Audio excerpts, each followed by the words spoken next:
बड़ी खबर के साथ पटना से बड़ी खबर आ रही है। सीएम नीतीश ने प्रधानमंत्री नरेंद्र मोदी से बातचीत की है।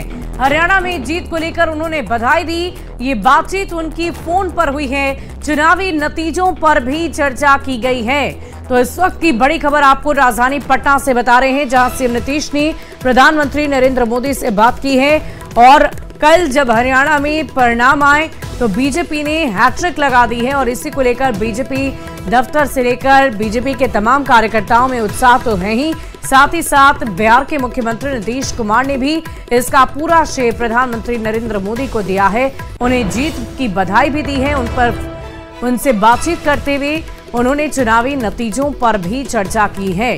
तो आपको बता दें कि आने वाले कुछ ही महीनों में विधानसभा के चुनाव बिहार में भी होने हैं। साल 2025 में ये चुनाव होंगे और ऐसे में बिहार के लिहाज से भी ये जीत कई मायनों में बहुत ही जरूरी थी, अच्छी हुई और एक बड़ी उपलब्धि बीजेपी के लिए मानी जा रही है। तो पटना से ये बड़ी खबर आपको बता रहे हैं, जहां बिहार के मुख्यमंत्री नीतीश कुमार ने प्रधानमंत्री नरेंद्र मोदी से बातचीत की है, फोन पर बधाई भी दी है। और पटना से इस पूरी खबर की अधिक जानकारी के साथ न्यूज 18 संवाददाता आनंद अमृतराज हमारे साथ लाइव जुड़ चुके हैं। सीधे रुख करती हूं आनंद का। आनंद, आज ये फोन पर बातचीत हुई है, बधाई तो दी ही गई, साथ ही साथ चुनावी नतीजों पर भी चर्चा हुई। क्या बातचीत हुई होगी और आगे चुनावी नतीजों पर किन किन विषयों को लेकर चर्चा की गई होगी? देखिए, किन मुद्दों पर चर्चा हुई ये तो बता पाना मुश्किल है, लेकिन जो हमारे पास जानकारी पहुंची है, कल देर शाम जैसे ही हरियाणा का चुनाव परिणाम आया और कल देर शाम मुख्यमंत्री ने एक्स पर पोस्ट करके, सोशल मीडिया पर पोस्ट करके प्रधानमंत्री को बधाई दिया कि हरियाणा में जो शानदार जीत मिली है उसके लिए प्रधानमंत्री जी आपको बहुत बधाई, और बीजेपी को उन्होंने बधाई दी है। जाहिर सी बात है, आज सुबह के 9 बजे के आसपास प्रधानमंत्री को बिहार के मुख्यमंत्री नीतीश कुमार ने फोन किया और हरियाणा चुनाव में जीत को लेकर बधाई दी। साथ ही सबसे महत्वपूर्ण बात यह रही कि जो चर्चा है कि आने वाले साल में बिहार का विधानसभा चुनाव होने वाला है, उसके अलावा झारखंड का विधानसभा चुनाव होने वाला है। ये दोनों चुनाव एनडीए के लिए बेहद महत्वपूर्ण माना जा रहा है, खासकर बिहार के लिहाज से अगर देखें तो। जाहिर सी बात है, प्रधानमंत्री को जिस तरीके से कल उन्होंने हरियाणा में जीत को लेकर बधाई दी है, उसी बात को उन्होंने आगे एक तरीके से बढ़ाया होगा और प्रधानमंत्री को जीत की बधाई तो दी, साथ में इस बात को लेकर भी चर्चा हुई होगी कि बिहार का जो चुनाव है, झारखंड का जो विधानसभा चुनाव है, चूंकि झारखंड में भी जेडीयू बीजेपी के साथ सहयोगी पार्टी के तौर पे चुनाव लड़ने जा रही है, तो जाहिर सी बात है वहां को लेकर भी चर्चा हुई होगी, वहां की रणनीति क्या होगी। इसके अलावा बिहार के आने वाले साल में बिहार विधानसभा का चुनाव होने वाला, उसको लेकर भी चर्चा होगी।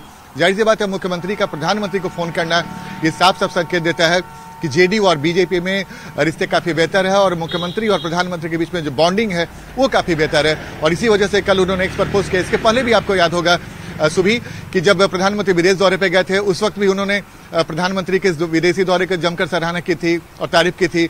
उसके अलावा प्रधानमंत्री के जन्मदिन पर भी उन्होंने रात में 12 बजे के आसपास बधाई दी थी। और आज जब हरियाणा चुनाव परिणाम को लेकर बीजेपी बेहद उत्साहित है और सबसे बड़ी बात है कि एनडीए के नेता भी बेहद उत्साहित हैं। बिहार के भी कई जेडीयू नेताओं से बातचीत हुई, उन्होंने भी हरियाणा चुनाव को एनडीए के लिए बेहद महत्वपूर्ण बताया। ऐसे सूरत में जब मुख्यमंत्री नीतीश कुमार प्रधानमंत्री नरेंद्र मोदी को फोन करके न सिर्फ बधाई देते हैं, बल्कि आने वाले समय में बिहार और झारखंड के विधानसभा चुनाव को लेकर चर्चा करते हैं। वाकई आनंद, अगर हम इन तमाम बातों का जिक्र जो आपके द्वारा किया गया उसकी चर्चा करें तो इससे यह स्पष्ट समझ में आता है कि प्रधानमंत्री और मुख्यमंत्री के बीच में जो संबंध हैं वो काफी मधुर हैं और इसीलिए लगातार बातचीत होती रहती है।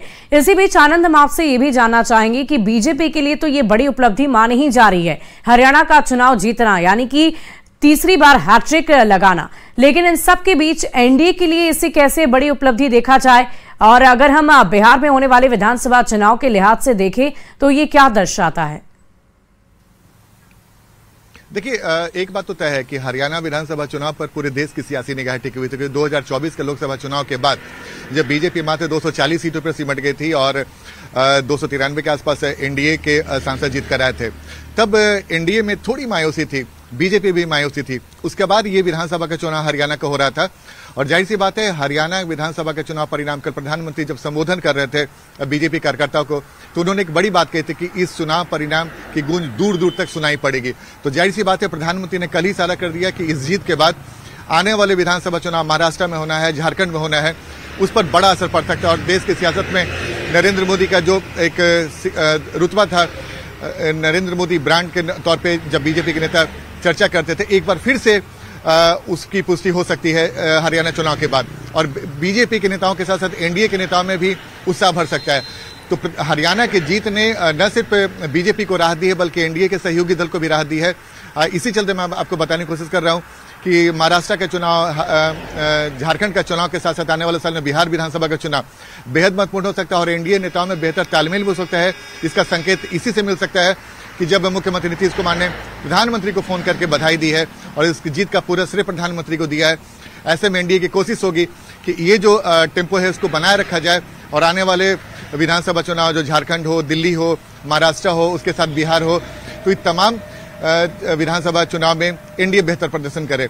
इसलिए इस जीत को सिर्फ एक जीत भर का नहीं माना जाए। 2024 के लोकसभा चुनाव के बाद जब एनडीए में थोड़ी मायूसी थी कि 400 पार की बात कही जा रही थी, लेकिन एनडीए 290 के आसपास आके सिमट गई है। उसके बाद इस जीत को बेहद महत्वपूर्ण माना जा रहा है और माना जा रहा है कि इस जीत के बाद एनडीए के जो कार्यकर्ता में नए सिरे से उत्साह भर सकता है। सुबह वाकई आनंद, ये जीत कई मायनों में बहुत ही महत्वपूर्ण मानी जा रही है और इस जीत से आश्वस्त होकर आगे की राह भी आसान नजर आ रही है। बहुत बहुत शुक्रिया आपका हमारे साथ जुड़ने के लिए, तमाम जानकारी के लिए।